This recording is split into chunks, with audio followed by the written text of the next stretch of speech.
देवेंद्रजी फडणवीस यांना मी विनंती करतो की आपण आम्हाला संबोधित करावं। महाराष्ट्र का नेता कैसा हो,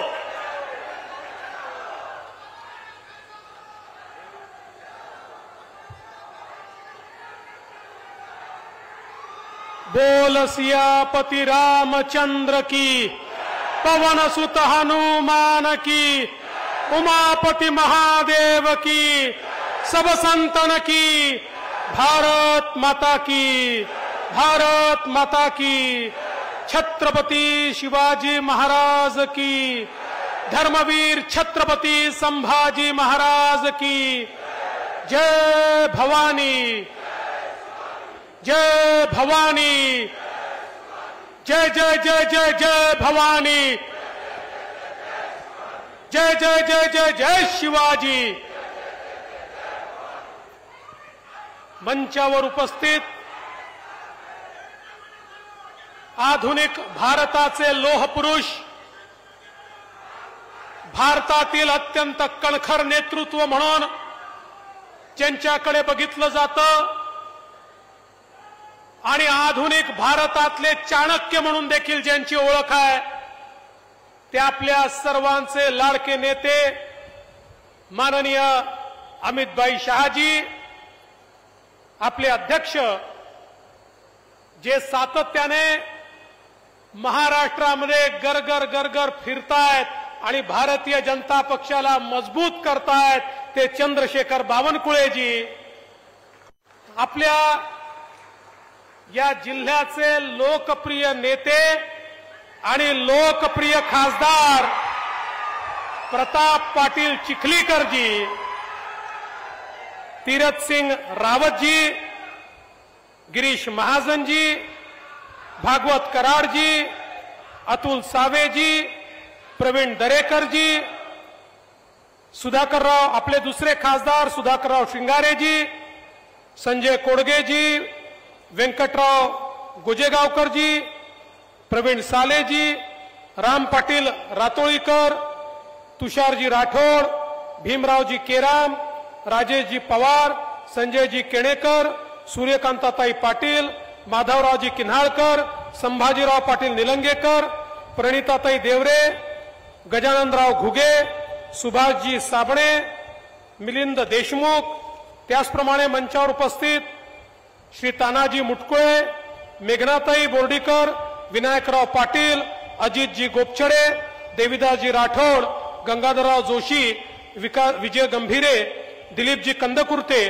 प्रवीण पाटील चिखलीकर, नवनाथ बन, शिवाजीराव कव्हेकर आणि कोणी उरलं असेल तर त्यांची क्षमा मागून या ठिकाणी प्रचंड संख्येने उपस्थित असलेल्या माझ्या सर्व माता भगिनी आणि बंधूंनो, खरं म्हणजे अमितभाईंची नांदेडला आम्ही सभा ठेवली तर अशोक चव्हाण असं म्हणाले की त्यांना निवडून येण्याची खात्री नाही म्हणून ते सभा घेत आहेत। असं नाही आहे अशोकराव, आमच्याकडे 9 वर्षात केलेलं काम सांगण्यासारखं काम आमच्याकडे आहे म्हणून आम्ही सभा घेतोय आणि म्हणून इतके लोक या ठिकाणी उपस्थित आहे। अशोकराव, तुमची मजल 2G 3G सोनियाजी याच्या पलीकडे गेलीच नाही, तुमच्याकडे सांगण्यासारखं काही उरलंच नाही, त्यामुळे तुम्ही सभा घेण्याची हिम्मत करत नाही। आम्ही बघा अमितभाईंची सभा घेतली, जिथपर्यंत नजर जाते तिथपर्यंत लोकच लोक दिसतायत, जनतेचा महासागर या ठिकाणी पाहायला मिळतोय। खरं म्हणजे मला कधी कधी आश्चर्य वाटतं, काँग्रेस पक्षाला अधूनमधून विजय मिळतो आणि तो त्यांच्या इतक्या डोक्यात जातो। आता काँग्रेसचा कुठलाही नेता महाराष्ट्रात उठला की म्हणतो आम्ही महाराष्ट्रात कर्नाटक पॅटर्न आणू, महाराष्ट्रात कर्नाटक पॅटर्न आणू। कालपर्यंत त्यांना कर्नाटक म्हटलं की राग यायचा, आता हे म्हणतात कर्नाटक पॅटर्न आणू। पण मी त्यांना सांगतो, महाराष्ट्रात एकच पॅटर्न चालतो आणि तो आहे छत्रपती शिवाजी पॅटर्न। इथे कुठला कर्नाटक पॅटर्न चालू शकत नाही। इथे एकच पॅटर्न आहे, छत्रपती शिवरायांचा पॅटर्न, आणि तो पॅटर्न या संपूर्ण देशामध्ये कोणी आणला असेल तर तो नरेंद्र मोदीजींनी आणलाय. त्यामुळे इथे चालेल तो मोदी पॅटर्न, आणि मोदी पॅटर्ननीच आपल्याला 14 मध्ये विजय दिला, 19 मध्ये विजय दिला, आणि 24 मध्ये महाविजयाची तयारी ही या ठिकाणी आपण सुरू केलेली आहे. पण मला मजा येते, निवडणुका जवळ आल्या की पवार साहेबांच्या स्टेटमेंट चालू होतात. आणि मी तुम्हाला सांगतो, तुमच्यापैकी कोणी इंटरनेटवर जाऊन काढा किंवा जुने पेपर काढा, 14च्या निवडणुकीपूर्वी पवार साहेब तेच बोलले, 19च्या निवडणुकीपूर्वी पवार साहेब तेच बोलले, विधानसभेपूर्वी पवार साहेब तेच बोलले. निवडणुका आल्या की हे सांगतात मोदींची लाट नाही आहे, आता ती लाट खाली चालली आहे, आता सगळे विरोधात गेले आहे, आता सगळीकडे आम्हीच निवडून येणार आहे असं सांगतात, आणि हे पुन्हा उघडे पडतात आणि मोदीजीच या ठिकाणी निवडून येतात. तुम्हाला आठवत असेल 2019 पूर्वी पवार साहेबांनी सांगितलं देशभरामध्ये आता विरोधकांची हवा आहे, मोदीजींची हवा संपलेली आहे, आणि मग सगळे विरोधक हातात हात घालून आपल्याला पाहायला मिळाले, हात वर करून उभे राहिले. पण जेवढे विरोधक यांनी एकत्रित केले होते तेवढ्या जागा देखील काँग्रेस राष्ट्रवादीच्या देशात मिळून नाही आल्या, देशात मिळून आल्या नाही जेवढे नेते यांच्या मंचावर होते. ही अवस्था आज आपल्याला पाहायला मिळते. आता पुन्हा इलेक्शन आले, पवार साहेबांचं स्टेटमेंट, देशामधली हवा बदलतीये. काही हवा बदलत नाही आहे. हा देश कालही मोदीजींच्या मागे होता, आजही मोदीजींच्या मागे आहे, आणि उद्याही मोदीजींच्याच मागे राहील. आणि महाराष्ट्र आमची कॉम्पिटिशन आहे, उत्तर प्रदेशची आमची कॉम्पिटिशन आहे, गुजरातची. कशाची? कोण मोदीजींना जास्त जागा देतो याची.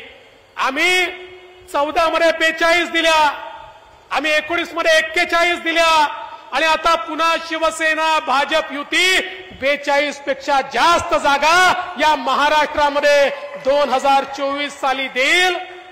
कारण मराठी माणसाचं प्रेम हे छत्रपती शिवाजी महाराजांवर आहे, ते राष्ट्रवादावर आहे, आणि राष्ट्रवादाचं प्रतीक असलेल्या मोदीजींवर त्यांचं प्रेम आहे. त्यामुळे संपूर्ण समाज आपल्या पाठीशी उभा आहे. खरं तर मोदीजींनी 9 वर्षामध्ये देश कसा बदलला आमचे अमित भाई या ठिकाणी सांगतील. पण मोदीजींच्या योजनांचा महाराष्ट्राला काय लाभ झाला? 1960 साली महाराष्ट्राची निर्मिती झाली. 1947 ला आमचा देश या ठिकाणी स्वतंत्र झाला. पण बंधू भगिनींनो, तरी देखील देशामध्ये परिस्थिती काय होती? मोदीजी येतपर्यंत अनेक लोक बेघर होते, अनेक लोकांकडे शौचालय देखील नव्हतं, अनेक लोकांची अवस्था गरिबी रेषेच्या खाली होती. मोदीजींनी महाराष्ट्रामध्ये 25 लाख कुटुंबांना प्रधानमंत्री मोदी आवासचं घर दिलं. आज मोदीजींमुळे 1.25 कोटी लोक आपल्या स्वतःच्या घरात या महाराष्ट्रामध्ये राहत आहेत. आयुष्यमान भारतमध्ये 71 लाख गरिबांना त्या ठिकाणी उपचाराची सेवा दिली.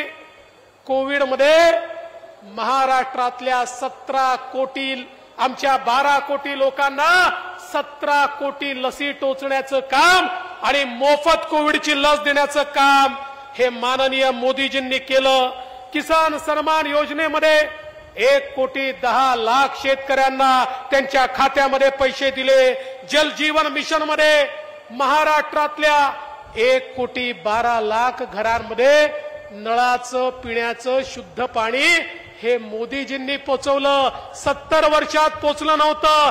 मोदीजींनी 1,12,00,000 घरांमध्ये महाराष्ट्रामध्ये पिण्याचं पाणी पोचवलं. उज्ज्वला योजनेमध्ये 38 लाख आमच्या माता भगिनींना त्या ठिकाणी गॅसचं सिलेंडर मिळालं.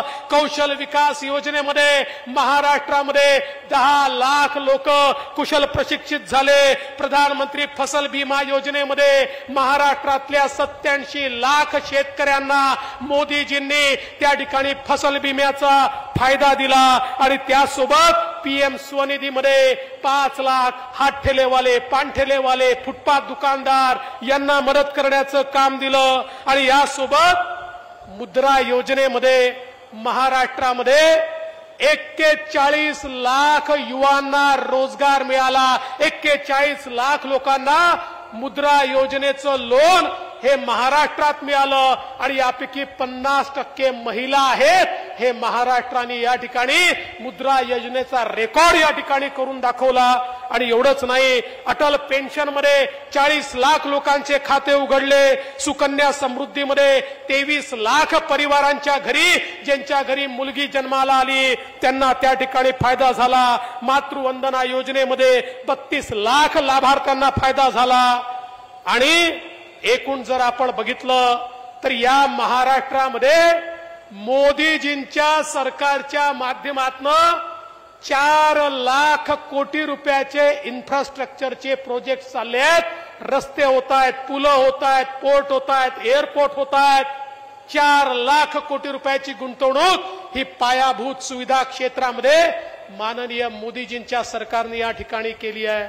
त्यामुळे 9 वर्षामध्ये महाराष्ट्रातल्या गरीबाला, महाराष्ट्रातल्या मध्यमवर्गीयाला, सामान्य मराठी माणसाला त्या ठिकाणी मोदीजींच्या माध्यमातून जो विकास दिसलाय तो आपण सगळ्यांनी अनुभवलाय. आणि त्यासोबत तुमच्या आशीर्वादाने पुन्हा एकदा डबल इंजिनचं सरकार आलंय. मागच्या 14 ते 19चं सरकार तुम्ही बघितलं, महाराष्ट्र बदलण्याचं काम आपण केलं. समृद्धी सारखा महामार्ग आपण तयार केला. मध्यंतरी 2.5 वर्षाचं सरकार होतं. आमच्या अशोक चव्हाण साहेबांकडेच खातं होतं. त्यांनी घोषणा केली नांदेड जालना मार्ग बनवणार, फुटकी कवडी देखील दिली नाही, काहीही केलं नाही. पण आता आपलं सरकार आल्याबरोबर नांदेड जालना जो आपल्या समृद्धीला जोडणारा महामार्ग आहे त्याच्या ऍक्विजिशनला पैसे दिले आणि याच वर्षी नांदेड जालन्याचं काम देखील आम्ही सुरू करतोय. नांदेडमधनं मुंबईकडे जाण्याकरता आता सगळे मार्ग आणि अवरोध हे त्या ठिकाणी दूर करण्याचं काम आपण करतोय. एवढंच नाही तर आपल्याला कल्पना आहे आता नवीन शक्तीपीठ महामार्ग आपण तयार करतोय. हा शक्तीपीठ महामार्ग जो रेणुका देवीच्या माऊरपासनं जो नांदेडकडनं जाणार आहे, हा शक्तीपीठ महामार्ग नागपूर ते गोवा महामार्ग आहे. हा मराठवाड्याच्या 5 जिल्ह्यातनं जाणार आहे. आता नांदेडच्या लोकांना गोव्याला जायचं असेल तर 5 तास लागतील. 5 तासात तुम्ही नांदेडहून गोव्याला जाल. 3-3.5 तासात तुम्ही नांदेडहून कोल्हापूरला जाल. अशा प्रकारचा महामार्ग जो आता पूर्णपणे साऊथची कनेक्टिव्हिटी, दक्षिणेची कनेक्टिव्हिटी ही नांदेडला आणि मराठवाड्याला तयार करतोय आणि तिकडे पश्चिमेची कनेक्टिव्हिटी, इकडे उत्तरेची कनेक्टिव्हिटी, अशा प्रकारची सगळी कनेक्टिव्हिटी आमच्या नांदेड करता या ठिकाणी आपलं सरकार तयार करताय. कारण आपलं काम करणारं सरकार आहे. आपल्याला माहिती आहे आपल्या शिंदेजींच्या नेतृत्वात आपल्या सरकारने निर्णय घेतला. मोदीजींनी 6,000 रुपये दिले तर आपण नमो शेतकरी सन्मान योजना आणली आणि 6,000 रुपये आपण पण देणार आहोत. आता 12,000 रुपये हे त्या ठिकाणी आपण देणार आहोत आणि मराठवाड्यातल्या शेतकऱ्याला 9,000 रुपये आपण डीबीटीचे त्या ठिकाणी अन्न सुरक्षा योजनेचे देणार आहोत. त्यामुळे त्या ठिकाणी 22,000 रुपये त्यांच्या घरामध्ये जाताना आपल्याला पाहायला मिळणार आहेत. 1 रुपयात आता आपण पीक विमा देतो आणि या ठिकाणी महात्मा फुले जनआरोग्य योजना जी आहे, आता 5 लाखापर्यंतचा इलाज हा मोदीजींनी मोफत केला आणि 5 लाखापर्यंतचा इलाज हा महाराष्ट्र सरकारने मोफत केला. आता कोणालाही चिंता करायचं कारण नाही. कोणालाही आजार झाला तरी देखील आपली योजना ही त्या ठिकाणी त्याचा इलाज करण्याकरता आहेत. आमच्या माता भगिनी या ठिकाणी आहेत. आमच्या माता भगिनींना एसटीचा प्रवास 50% सूट त्यांना एसटीच्या प्रवासामध्ये आपल्या सरकारने दिली. आता आमची वहिनी सांगते की आता तालुक्याला किंवा जिल्ह्याला तुम्ही जाऊ नका. तुम्ही गेले तर 50 रुपये लागतात, 100 रुपये लागतात. मी गेली तर अर्धेच पैसे लागते. त्याच्यामुळे आता आमची वहिनी तालुक्याला आणि जिल्ह्याला चालली आहे, कारण 50% सूट मिळाली आहे. एवढंच नाही तर आपल्याला माहिती आहे, आता आपल्या घरामध्ये मुलगी जन्माला आली तर मुलीचं स्वागत होणार आहे. कारण मुलगी ज्या घरात जन्माला येईल ते घर लखपती होणार आहे. मुलगी जन्माला आल्याबरोबर 5,000 रुपये, पहिल्या वर्गात गेली 5,000 रुपये, 7व्या वर्गात गेली 8,000 रुपये, 11व्या वर्गात गेली 8,000 रुपये आणि 18 वर्षाची झाली की 75,000 रुपये. 1,00,000 रुपये मुलीचा जन्म ज्या घरामध्ये होईल त्या घराला त्या ठिकाणी मिळणार आहे. मुलगी पैदा झाली की घर लखपती होणार आहे. आज खरं म्हणजे सांगण्यासारख्या गोष्टी अनेक आहेत. आपण सगळ्यांनी त्या ऐकल्यात. आपण या ठिकाणी अमित भाईंना ऐकण्याकरता आलो आहे. म्हणून तुम्हाला एवढंच निवेदन करण्याकरता आलो आहे की आता या ठिकाणी काही लोक एकत्रित येऊन त्यांचा असा विचार चाललाय, आम्ही तिघं एकत्रित आहोत म्हणून आम्ही भाजप सेनेला पराभूत करू. पण काळजी करू नका, जंगलामध्ये कितीही प्राणी एकत्रित आले तरी वाघाची शिकार ते करू शकत नाही. हे त्रिकालबाधित सत्य आहे. आणि त्यामुळे या ठिकाणी येत्या काळामध्ये बावनकुळेजींनी सांगितल्याप्रमाणे आपल्याला बूथच्या माध्यमातून लाभार्थ्यापर्यंत पोहोचून त्या ठिकाणी मोदी सरकारने केलेलं काम हे त्या ठिकाणी पोहोचून प्रत्येक लाभार्थ्याला त्या ठिकाणी त्या कामाची जाणीव करून देऊन पुन्हा एकदा या महाराष्ट्रामध्ये भारतीय जनता पार्टी शिवसेना युती ही मोदीजींच्या नेतृत्वात प्रचंड मताने निवडून आणायची आहे, रेकॉर्ड करायचा आहे. आणि त्याची सुरुवात आज नांदेड पासून झाली आहे. मला विश्वास आहे नांदेड पासून सुरुवात झाली, आता आम्हाला मागे वळून पाहावं लागणार नाही. आणि म्हणून चिखलीकरजी तुम्ही काळजी करू नका. तुम्ही जे जे संकल्प केले आहेत ते सगळे संकल्प पूर्ण करण्याचं काम आपलं सरकार करेल. ते नांदेड बिदरचं काम असो, ते आपल्या एअरपोर्टचं काम असो, जे जे संकल्प चिखलीकरजी तुम्ही केले आहेत, जे आमच्या आमदारांनी केले आहेत ते संकल्प पूर्ण होतील एवढाच विश्वास व्यक्त करतो आणि माझं बोलणं संपवतो. जय हिंद, जय महाराष्ट्र. अमित जी, हम मराठवाड़ा मुक्ति संग्राम का अमृत महोत्सव मना रहे हैं. स्वतंत्रता के बाद 1947 में 3 राज्य पीछे रह गए थे, मराठवाड़ा, जूनागढ़ और कश्मीर. उसमें से जूनागढ़ और मराठवाड़ा का विषय तत्कालीन लोह पुरुष सरदार वल्लभ भाई पटेल ने छुड़ाया.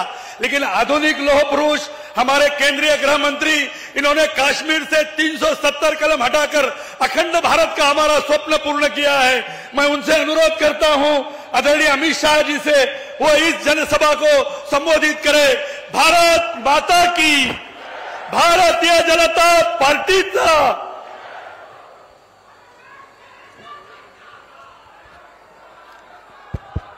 मेरे साथ बोलिए, भारत माता की. क्यों भाई, नांदेड़ वालों की आवाज को क्या हो गया है? देवेंद्र जी ने लक्ष्य रखा है 45 सीटों का. ऐसी आवाज से नहीं आती है भाई. मेरे साथ दोनों हाथ उठाइए, उठाइए दोनों हाथ. 45 सीटों के विजय के संकल्प की मुट्ठी बींचिए और प्रचंड आवाज से बोलिए, भारत माता की, भारत माता की, भारत माता की. ये मीडिया वाले जरा सेट कर नीचे बैठ जाओ. बहुत टाइम के बाद मैं नांदेड़ आया हूं भाई. जरा सेट कर बैठ जाओ भैया प्लीज. अरे बैठ भी जाओ यार.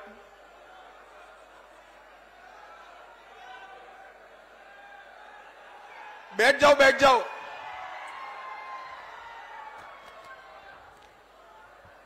मंच पर उपस्थित महाराष्ट्र के दिग्गज नेता, जिन्होंने अपने मुख्यमंत्रित्व के काल में महाराष्ट्र को देश में 1 नंबर पर लाने के लिए बहुत बड़ा प्रयास किया, ऐसे हमारे नेता श्री देवेंद्र फडणवीस जी, महाराष्ट्र भारतीय जनता पार्टी के अध्यक्ष भाई चंद्रशेखर बावनकुळे जी, श्री भगवतराव कराड़ जी, आज जिनके निमंत्रण पर मैं आया हूं, ऐसे प्रतापराव पाटिल चिखलीकर जी, श्री सुधाकर राव श्रृंगारे जी, अतुल सावे जी, गिरीश महाजन जी, हमारे पूर्व मुख्यमंत्री उत्तराखंड तीरथ सिंह रावत जी, विधान परिषद के सदस्य प्रवीण देरेकर जी, उपस्थित सभी आमदार, खासदार महोदय, और आज नांदेड़ की इस विशाल जनसभा में मोदी जी के समर्थन के लिए आए हुए प्यारे भाइयों, बहनों, माताओं और मेरे जिगर के टुकड़े जैसे युवा मित्रों, सबसे पहले मेरे साथ शिवाजी महाराज के नाम का जयकारा लगाएंगे। बोलिए मेरे साथ, जय जय जय जय जय भवानी, जय जय जय जय जय शिवाजी। मित्रों, आज जब मैं नांदेड़ की इस पवित्र भूमि पर आया हूं, महाराज छत्रपति महाराज शिव छत्रपति का राज्याभिषेक का 350वां वर्ष है। मैं शिव छत्रपति को मनपूर्वक प्रणाम कर मेरी बात की शुरुआत करना चाहता हूं। ये नांदेड़ की भूमि सचखंड साहेब हजूर साहब की भूमि है। ये भूमि को दसम पिता गुरु गोविंद सिंह जी ने मन खोलकर आशीर्वाद दिया है, और यही भूमि से परदेशी ताकतों के खिलाफ अपने जीवन के अंतिम सांस तक लड़ाई न छोड़ने का संदेश गुरु गोविंद सिंह जी ने दिया है। मैं उनकी पुण्य स्मृति को प्रणाम कर मेरी बात की शुरुआत करना चाहता हूं।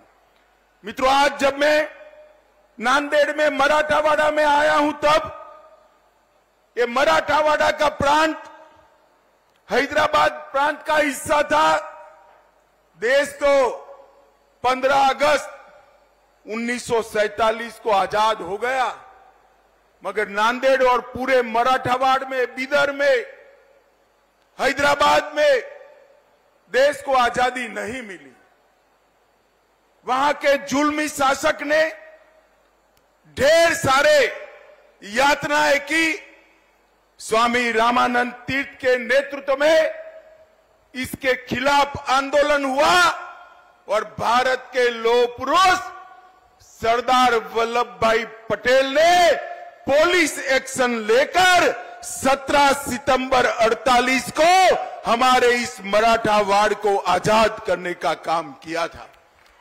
आज मैं सरदार पटेल जी को भी प्रणाम कर मेरी बात की शुरुआत करना चाहता हूं।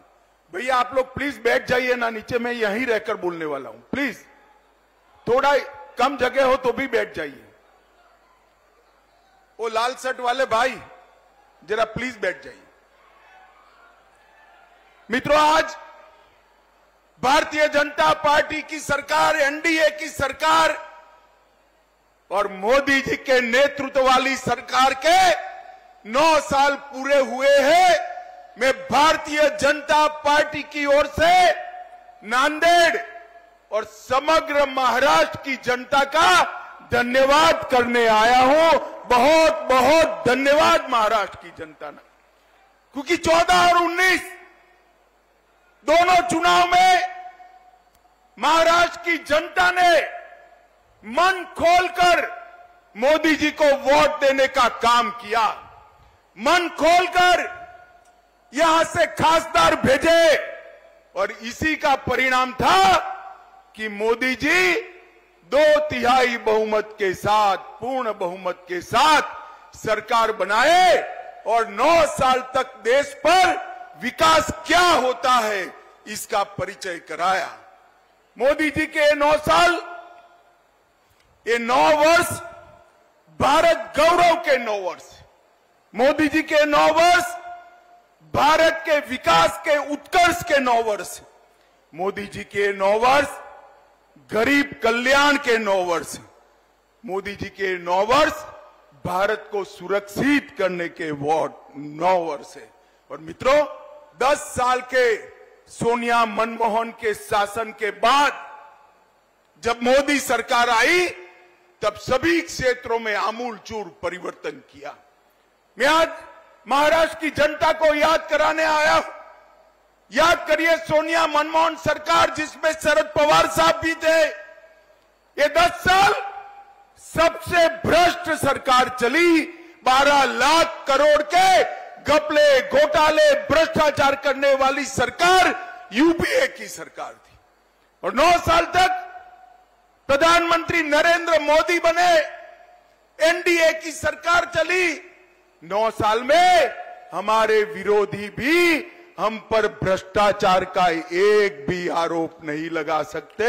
हमने पारदर्शी सरकार देने का काम किया है। 9 साल के अंदर मोदी जी ने देश को सुरक्षित किया। अगले 10 साल याद करिए, आए दिन पाकिस्तान से आलिया, मालिया, जमालिया घुस जाते थे, देश में बम धमाके करते थे, आतंकवादी घटनाएं करते थे और हमारे जवानों के सर काट कर ले जाते थे, मगर मनमोहन सिंह के मुंह से दिल्ली में ऊफ नहीं निकलता।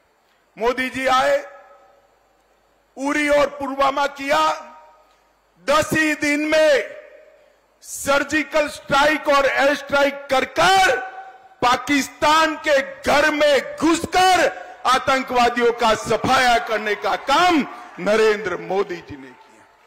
ये 10 साल जो थे, भारत में गरीबी बढ़ाने वाले 10 साल रहे। नरेंद्र मोदी जी के 9 साल के अंदर अभी अभी देवेंद्र जी ने बताया, ढेर सारे गरीब कल्याण के काम। देश के 80 करोड़ गरीबों के लिए हर व्यक्ति को घर मिले, हर व्यक्ति को घर में शौचालय मिले, हर व्यक्ति को घर में बिजली मिले, हर व्यक्ति को घर में पीने का पानी मिले, हर गरीब को 5 लाख तक की सारी सुविधाएं फ्री ऑफ कॉस्ट मुफ्त में मिले, गरीबों को 5 किलो अनाज प्रति माह हर व्यक्ति मुफ्त मिले, और इसके साथ साथ गैस का सिलेंडर देने का काम भी मोदी जी ने किया। मैं पूछना चाहता हूं, राहुल बाबा, आपने 4 पीढ़ी तक शासन किया। 4 पीढ़ी तक जवाहरलाल नेहरू जी, इंदिरा जी, राजीव गांधी और सोनिया मनमोहन की सरकार, अगर 4 पीढ़ी में आप शौचालय नहीं पहुंचा पाए, घर नहीं दे पाए, गैस नहीं दे पाए, मुफ्त अनाज नहीं दे पाए, तो आपने गरीबों के लिए क्या किया? सच अर्थ में आजादी के बाद गरीबों के कल्याण का काम केवल और केवल देश के नेता और हमारे प्रिय प्रधानमंत्री नरेंद्र मोदी जी ने किया। नरेंद्र मोदी जी ने किया। हर क्षेत्र के अंदर मोदी जी ने देश को आगे बढ़ाया है। देवेंद्र जी ने ढेर सारी बात करी है। मोदी जी ने 11 करोड़ किसानों को 6,000 रुपया प्रति साल दिया। देवेंद्र जी ने और एकनाथ शिंदे ने उसमें 6,000 रुपया और जोड़ा, और देवेंद्र जी ने यहां पर जलयुक्त शिवार योजना को भी चालू करने का काम किया। भाइयों बहनों, आज मैं आपको पूछने आया हूं, इतने सालों तक कांग्रेस की सरकार थी। हमारे संविधान निर्माताओं ने एक धारा 370 में एक प्रोविजन जोड़ा था कि ये टेम्पररी है, मगर इसको हटाने की किसी की हिम्मत नहीं थी। मुझे नांदेड़ वाले बताए, धारा 370 हटनी चाहिए या नहीं हटनी चाहिए? जोर से बोले, हटनी चाहिए या नहीं हटनी चाहिए? एक कांग्रेस, एनसीपी, सपा, बसपा, ममता, कोई हटाना नहीं चाहता था, वोट बैंक की लालच करते थे। नरेंद्र मोदी दूसरी बार प्रधानमंत्री बने। मोदी जी ने 5 अगस्त को कलम के एक झटके से धारा 370 को समाप्त कर कश्मीर को हमें काश के लिए भारत का हिस्सा बना दिया।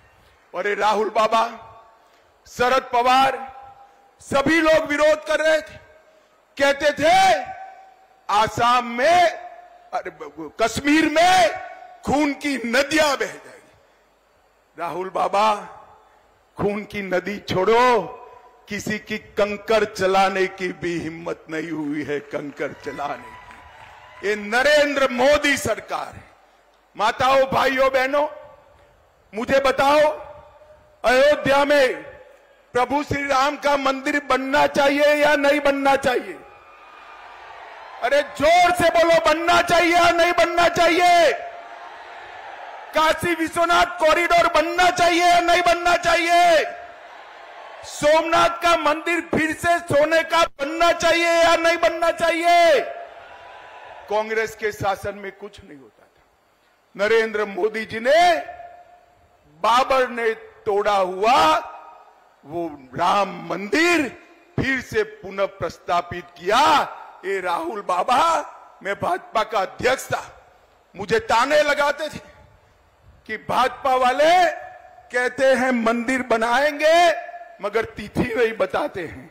मैं आज नांदेड़ वालों को बताना चाहता हूं, नांदेड़ वालों, 2024 में वही अयोध्या की वही भूमि पर भव्य गगनचुंबी राम मंदिर बनकर तैयार हो गए।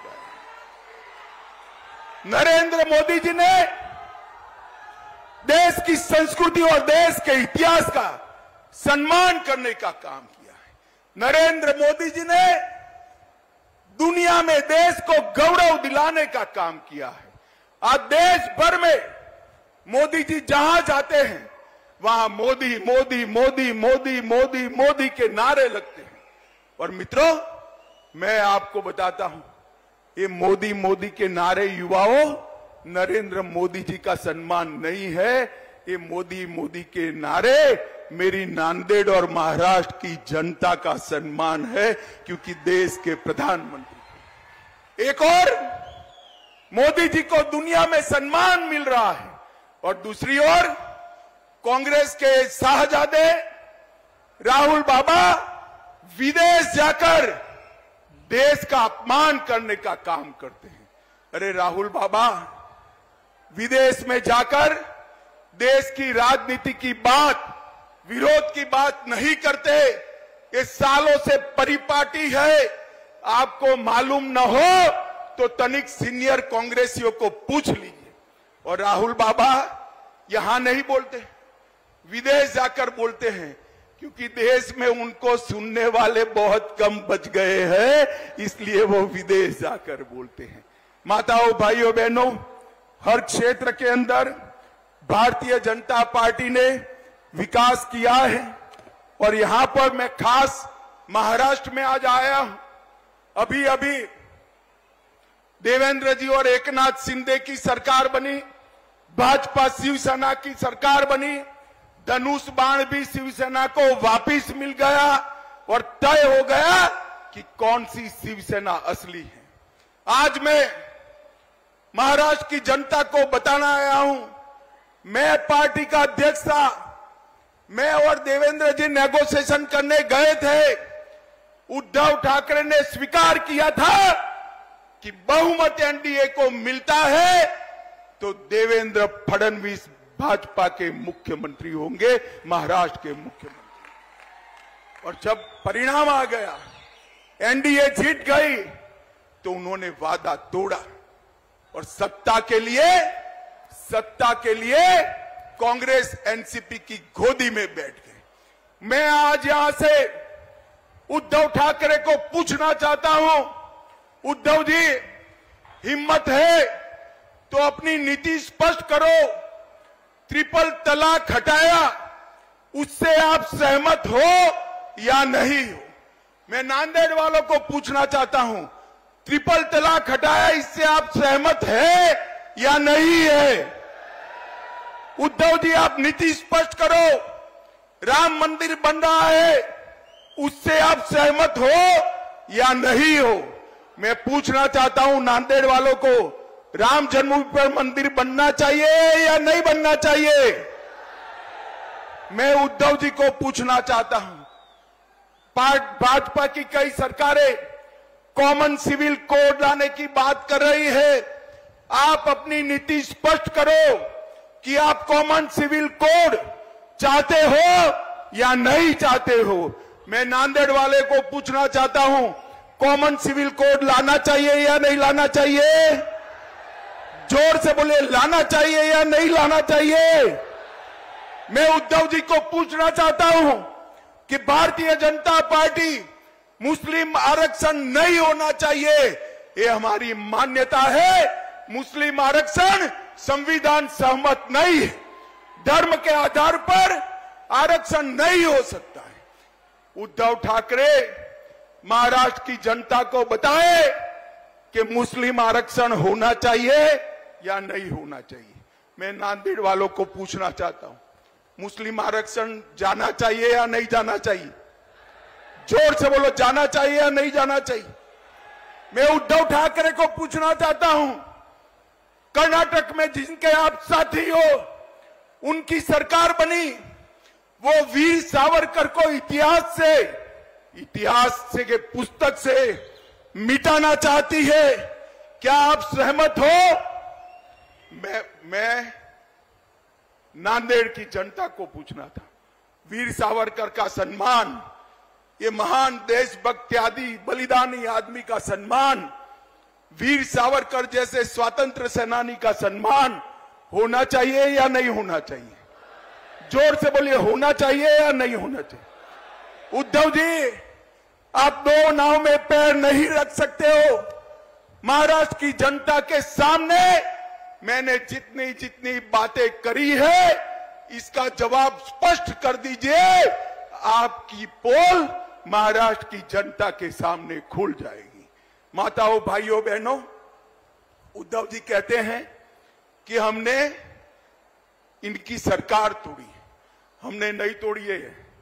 उद्धव जी, शिव सैनिक आपकी शिवसेना की नीति विरोधी बातों से तंग आकर शरद पवार जी की पार्टी से रहने के लिए तैयार नहीं था। उन लोगों ने आपकी पार्टी छोड़ी और आपकी सरकार टूटी।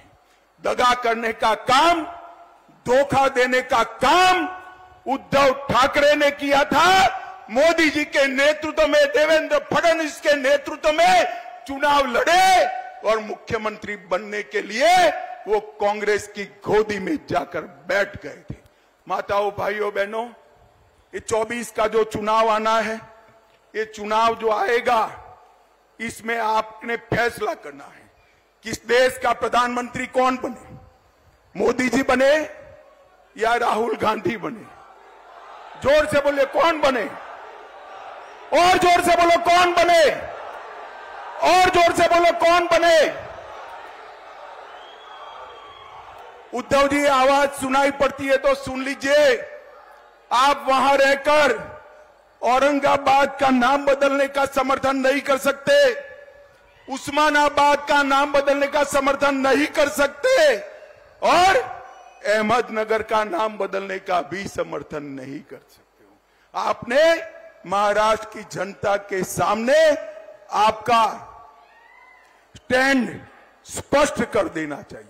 माताओं, भाइयों, बहनों, मोदी जी ने शिक्षा के क्षेत्र में 7 नए ITI खोले, 7 नए IIM खोले, 15 नए एम्स खोले और 390 यूनिवर्सिटी और 700 मेडिकल कॉलेज खोलने का काम भारतीय जनता पार्टी की नरेंद्र मोदी सरकार ने। एक और 65 साल का काम और एक और मोदी जी के 9 साल का काम। पिछले 9 वर्षों में नेशनल हाईवे में 54,000 किलोमीटर जोड़ने का काम मोदी जी ने किया था। मनमोहन सिंह जी 5 शहरों में मेट्रो छोड़कर गए थे, आज 20 शहरों में हो गई। 17 नई वंदे भारत ट्रेन शुरू हो चुकी है। यहां नांदेड़ साहब है, प्रताप राव ने कहा है वंदे भारत शुरू करना, मैं जाकर जरूर रेल मंत्री से बात करूंगा। 17 74 नए हवाई अड्डे खोलने का काम मोदी जी ने किया है। 11 करोड़ किसानों को किसान सम्मान निधि, जल जीवन मिशन 1.5 करोड़ घरों में पहुंच चुका है। लगभग 60 करोड़ लोगों को आयुष्मान भारत योजना, लगभग 11 करोड़ शौचालय, 60 करोड़ लोगों को मुफ्त अन्न और देश में 13 करोड़ लोगों को नए गैस के सिलेंडर देने का काम भारतीय जनता पार्टी की सरकार ने किया है। माताओं, भाइयों, बहनों, स्टार्टअप की बात हो, अंतरिक्ष के लिए नई नीति बनाने की बात हो, व्यापार बढ़ाना हो, दुनिया में से उद्योग यहां लाना हो, नौकरियों के मौके बढ़ाने हो, हर क्षेत्र में मोदी जी ने जो कांग्रेस 4 पीढ़ी में नहीं कर पाई वो नरेंद्र मोदी जी ने किया है। और सबसे बड़ा काम किया है, मोदी जी ने हमारे भारत को दुनिया में सम्मान दिलाने का काम किया है। सम्मान दुनिया भर के राष्ट्राध्यक्ष, कोई मोदी को बॉस कहता है, कोई पैर छूता है, कोई ऑटोग्राफ मांगता है, कोई उनका समय मांगता है। ये सम्मान भारत को मोदी जी ने दिलाया है। भारत का परचम समग्र दुनिया में लहराने का काम नरेंद्र मोदी जी ने किया है। और अंत में मैं एक बात कहना चाहता हूं, भाइयों बहनों, बताओ, ये हजारों की संख्या में बैठे हुए लोग, 50,000 से ज्यादा जनमेदनी है, मुझे बताओ, सबका कोविड का टीका, कोविड का वैक्सीन का दोनों डोज हो गया है या नहीं हो गया है? हाथ ऊपर करिए, हो गया है या नहीं हो गया है? 1 पैसा देना पड़ा है क्या? 1 पैसा देना पड़ा है? मोदी जी ने कॉफी पिलाकर सबको वैक्सीन दे दिया। और दूसरी ओर उद्धव जी ऑफिस भी नहीं जाते थे, और राहुल बाबा कहते थे तो मोदी वैक्सीन है, मत लो। जब देखा कि सब लेने लगे तो रात के अंधेरे में जाकर खुद उन्होंने टीका लगा दिया। मोदी जी ने 230 करोड़ वैक्सीन के डोज देकर भारत की जनता को कोविड से सुरक्षित करने का काम देश के प्रधानमंत्री नरेंद्र मोदी जी ने किया है। भाइयों बहनों, मुझे बताओ, 24 के चुनाव को 1 साल बचा है, आप क्या चाहते हैं? मोदी जी की सरकार फिर से चाहते हैं क्या? अरे जोर से बोलो, चाहते हैं क्या? नांदेड़ से कमल खिलाकर मोदी जी के पास भेजेंगे क्या? महाराष्ट्र में 45 से ज्यादा सीटें जीतेंगे क्या? नरेंद्र मोदी जी को फिर से प्रधानमंत्री बनाएंगे क्या? तो मेरे साथ दोनों हाथ उठाइए, उठाइए दोनों हाथ और बोलिए, जय जय जय जय जय शिवाजी, जय जय जय जय जय भवानी, भारत माता की, भारत माता की, भारत माता की, वंदे।